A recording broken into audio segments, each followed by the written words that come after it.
ਅਕਾਲੀ ਦਲ ਵੱਲੋਂ ਬੀਜੇਪੀ ਨਾਲੋਂ ਗੱਠਜੋੜ ਤੋੜਨ ਦੇ ਬਾਅਦ ਸੰਗਰੂਰ ਤੋਂ ਸਾਂਸਦ ਭਗਵੰਤ ਮਾਨ ਨੇ ਤਿੱਖੀ ਪ੍ਰਤੀਕਿਰਿਆ ਦਿੱਤੀ। ਦੋਵਾਂ ਸਿਆਸੀ ਪਾਰਟੀਆਂ ਦਾ ਗੱਠਜੋੜ ਟੁੱਟਣ ਮਗਰੋਂ ਭਗਵੰਤ ਮਾਨ ਨੇ ਦੱਸਿਆ ਕਿ ਇਹ ਗੱਠਜੋੜ ਪੰਜਾਬ ਦੇ ਲੋਕਾਂ ਵੱਲੋਂ ਦਬਾਅ ਬਣਾਉਣ ਦੇ ਬਾਅਦ ਤੋੜਿਆ ਗਿਆ। ਉਹਨਾਂ ਕਿਹਾ ਕਿ ਪਹਿਲਾਂ ਅਕਾਲੀ ਦਲ ਦਾਅਵਾ ਕਰਦਾ ਸੀ ਕਿ ਬੀਜੇਪੀ ਨਾਲ ਉਹਨਾਂ ਦਾ ਗੱਠਜੋੜ 100 ਸਾਲ ਤੱਕ ਚੱਲੇਗਾ। ਇਸ ਦੇ ਨਾਲ ਹੀ ਉਹਨਾਂ ਕਿਹਾ ਕਿ ਉਹ ਸੁਖਬੀਰ ਬਾਦਲ ਦੀ ਕਿਸੇ ਵੀ ਗੱਲ ਤੇ ਯਕੀਨ ਨਹੀਂ ਕਰਦੇ। ਭਗਵੰਤ ਮਾਨ ਨੇ ਸ਼੍ਰੋਮਣੀ ਅਕਾਲੀ ਦਲ ਨੂੰ ਲਾਹਨਤਾਂ ਪਾਉਂਦੇ ਹੋਏ ਆਪਣੀ ਵਜ਼ਾਰਤ ਤੋਂ ਅਸਤੀਫਾ ਦੇ ਚੁੱਕੀ ਬੀਬਾ ਹਰਸਿਮਰਤ ਬਾਦਲ ਤੇ भी रज के पड़ास कड्ढी। देखिए, अब तो ये एक महज एक ड्रामेबाजी है।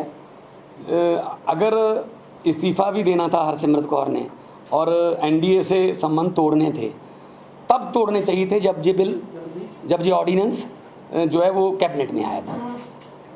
3-4 महीने से पूरा बादल परिवार लोगों को ये समझा रहा है कि बिल बहुत अच्छे हैं, ये तो बिल बहुत अच्छे हैं, किसानों को फ़ायदा होगा। अचानक से लोगों के संघर्ष के सामने जब उनको झुकना पड़ा तो इस्तीफ़ा देके एनडीए से भी कह रहे हैं हम नाता तोड़ रहे हैं। लेकिन ये 9 मास का जो रिश्ता कह रहे थे ना, ये लोगों के प्रेशर से टूटा है। अब इसका कोई फ़ायदा नहीं, क्योंकि लोग यकीन नहीं कर रहे। उनका क्या कहने को तो पता नहीं क्या कह देते हैं। वो तो कह रहे हैं जब अमेरिका ने जापान पे बम फेंका था या तो तब धरती कांपी थी, या फिर जब हरसिमरत कौर ने इस्तीफ़ा दिया है तब धरती कांपी। अब अपने आप को वो बमों के साथ कंपेयर कर रहे हैं। इससे पहले भी सुखबीर बादल कह रहा था ऐसी सड़कें बना दूंगा कि बम फेंकते रहो टूटेगी नहीं, पानी पे बसें चला दूंगा। तो उनकी बातों पर लोग यकीन नहीं करते, क्योंकि उन्होंने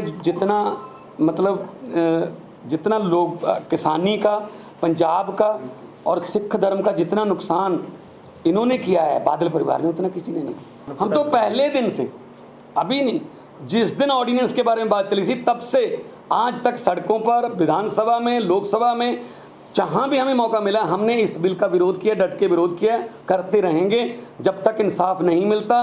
क्योंकि ज़मीन जो है वो किसान की माँ है और वो अपनी माँ को बचाने के लिए संघर्ष कर रहा है।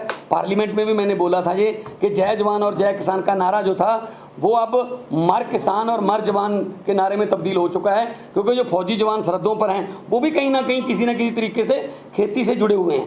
वहाँ बॉर्डर पे वो मर रहे हैं, यहाँ उनकी ज़मीन छीनी जा रही है। तो मतलब जय जवान और जय किसान की जगह ये मर जवान और मर किसान का नारा दे रहे हैं, जो बीजेपी के लिए बहुत समझ लिए उल्टी गिनती इनकी शुरू हो जाएगी। क्योंकि स्वामीनाथन की रिपोर्ट को लागू करने का वादा किया था, लेकिन शांता कुमार की कमेटी की रिपोर्ट लागू कर दी, जो कि किसानों के लिए बहुत घातक है। भाजपा तो पूरे पंजाब की ज़मीन छीन रही है। ज़मीन तो भाजपा से बचा रहे हैं, कहाँ ढूंढेंगे वो तो पूरे पंजाब की ज़मीन को छीनने का बिल लेके आ रहे हैं। इसीलिए उनको कोई पॉलिटिकल ज़मीन तो पहले भी नहीं थी उनके पास। अकाली दल भी मतलब अब 1920 में शुरू था, 2019 में ख़त्म हो गया। तो अब ये सिर्फ कहने की बातें हैं।